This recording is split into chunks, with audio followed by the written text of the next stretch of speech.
Guys, ഞാൻ ഇന്ന് ഈ പറയുന്ന റെസിപ്പി ഉണ്ടല്ലോ, ഞാൻ വീട്ടിൽ സ്ഥിരമായിട്ട് ഉണ്ടാക്കണമെന്നില്ല. ഇന്ന് ഉണ്ടാക്കി നോക്കിയതാണൊന്ന് രാവിലെ ഹഫീസിന് കൊടുക്കാൻ വേണ്ടിയിട്ട്. അവന് ഇങ്ങനെ രാവിലെ ഇന്ന് നാശത്ത ഒന്നും ഉണ്ടാക്കി അവന് വേണ്ടിയിട്ട് തന്നെ ഒരു മാവ് ഫ്രിഡ്ജിൽ എന്തായാലും സ്റ്റോക്കായിരിക്കും. അവന് രാവിലെ ഇഷ്ടപ്പെട്ടില്ലെങ്കിൽ ഫുഡൊന്നും കഴിക്കില്ല. പിന്നെ ഉമ്മ അവനെ വന്ന് തല്ലണം, ഫോൺ കൊടുക്കണം, അതൊക്കെ ഭയങ്കര റിസ്ക്കാണ്. അപ്പോൾ ഇന്ന് രാവിലെ ഒന്നും ഉമ്മ വീട്ടിലുണ്ടായിരുന്നില്ല. അപ്പം ഞാനാണ് അവനിത് ചെയ്ത് കൊടുത്തപ്പോൾ കഴിച്ചിട്ടുണ്ടായിരുന്നു. അപ്പോൾ രാത്രി അതിനൊന്ന് ചെയ്തിട്ട് നോക്കാം. ഇപ്പം സമയം ഞാൻ പറയുകയാണെങ്കിൽ ഒരു 10 മണി ആയിട്ടുണ്ടാവും രാത്രി. അവൻ ഉറങ്ങിയിട്ടൊന്നുമില്ല.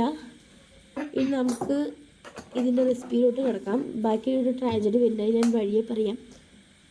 ഇനി ഈ പാനിലോട്ട് കുറച്ച് നമ്മൾ നെയ്യ് എല്ലാവരും സ്പ്രെഡാക്കി കൊടുക്കണം കേട്ടോ. ഇനി ഇത് സ്പ്രെഡാക്കുമ്പോൾ കൂടുതലാക്കാതിരിക്കാൻ നോൺ സ്റ്റിക്ക് പാൻ ആകുമ്പോൾ കുറച്ച് മതി.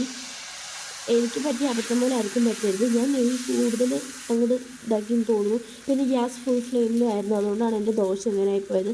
എൻ്റെ അനിയത്തി ഇന്നലെ ഇതിലൊരു പരീക്ഷണം നടത്തി ചട്ടി പൊട്ടിത്തെറിക്കാൻ ഉള്ള അവസ്ഥ വരെ ആയതാണ്. അവൾ കുറേ ദോശ അങ്ങോട്ട് ചുട്ടിട്ട് ഇതിൽ കുറേ എണ്ണം കരിപ്പിച്ചും വെച്ചിട്ട് പിന്നെ ദോശ ചുടാൻ പറ്റാത്ത അവസ്ഥയിലായിരുന്നു.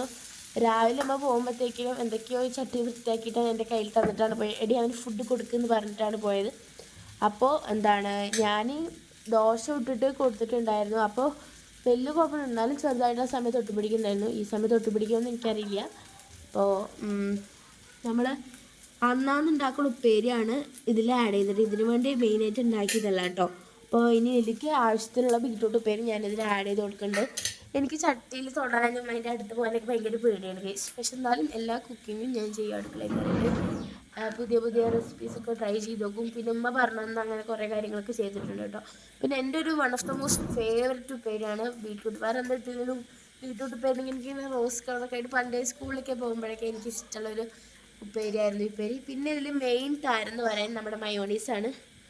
ഞാനിന്ന് വൈകുന്നേരം സ്നാക്ക് ഉണ്ടാക്കാൻ വേണ്ടിയിട്ട് ഉണ്ടാക്കി വെച്ചതാണ്, ഹോം മെയ്ഡാണ്. അപ്പോൾ വൈകുന്നേരം സ്നാക്സ് ഉണ്ടാക്കിയില്ല, അത് യൂസും ചെയ്തില്ല. അതുകൊണ്ടാണ് ഇതിലൊന്ന് യൂസ് ചെയ്ത് നോക്കാമെന്ന് ഞാൻ കരുതിയത്. ഇതിന് മുമ്പേ മയോണീസും ദോശയൊക്കെ കൂട്ടി കഴിക്കാറൊക്കെ ഉണ്ട്, കുഴപ്പമൊന്നുമില്ല. കെച്ചപ്പും സോസൊക്കെ കഴിക്കാനായിട്ട് എന്താ മയോണീസ് ദോശൻ്റെ കൂടെ കഴിക്കണ ആരെങ്കിലും ഉണ്ടെങ്കിൽ ഒന്ന് കമൻറ്റ് ചെയ്യുക.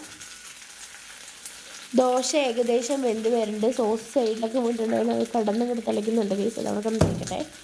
നമുക്ക് ഇനി ഇതിലേക്ക് മോളിക്ക് വീണ്ടും കുറച്ചും കൂടി നെയ്യ് അങ്ങോട്ട് സ്പ്രെഡ് ചെയ്ത് കൊടുക്കാം. ഇനി അതൊന്ന് വെന്തോട്ടെ ഒരു 5 മിനിറ്റ്. ഞാൻ സ്ലോ ഫ്ലെയിമിലാണ് ഇപ്പോൾ ഇട്ടേക്കണത്, കുറച്ചിട്ടുണ്ട്. ഞാനതൊന്നും വീഡിയോ എടുക്കുന്നില്ല കേട്ടോ. ഇനി ഇതൊന്ന് ടാസ്ക് ഇതൊന്ന് എടുത്ത് നോക്കാം. പക്ഷെ ഒന്നും സംഭവിച്ചില്ല. പക്ഷെ അപ്പോൾ മറിച്ചിട്ടിട്ടൊന്ന് എടുക്കുക. മറിച്ചിടുമ്പോൾ അതിൻ്റെ ഉള്ളിൽ കൂടെ വരിക ബീറ്റ്റൂട്ടൊക്കെ തള്ളി പുറത്ത് വരും. സെൻറ്ററിൽ സൈഡിലൊക്കെ കിടക്കണേ അത് വെള്ളം കുറച്ച് പോയുള്ളൂ, കുഴപ്പമില്ല. ഞാൻ കുറച്ചേൽ കുലുക്കിയിട്ട് താഴേക്ക് തന്നെ ഇട്ടിട്ടുണ്ട്. പിന്നെ അവന് കഴിക്കാൻ വേണ്ടി ഇത് ഫോൾഡ് ചെയ്തിട്ട് ഞാൻ പോയി. അപ്പോഴാണ് ഗൈസ് ആ ട്രാജഡി. അവൻ ഇറങ്ങി. ലാസ്റ്റ് ഞാൻ തന്നെ തിന്നു. എനിക്കെന്തായാലും കുഴപ്പമില്ല, അത് ഇഷ്ടപ്പെട്ടു. ഫസ്റ്റ് വെയിറ്റ് കുറച്ച് മോശമായിരുന്നു, എന്നാലും അടിപൊളി സാധനമാണ് കേട്ടോ.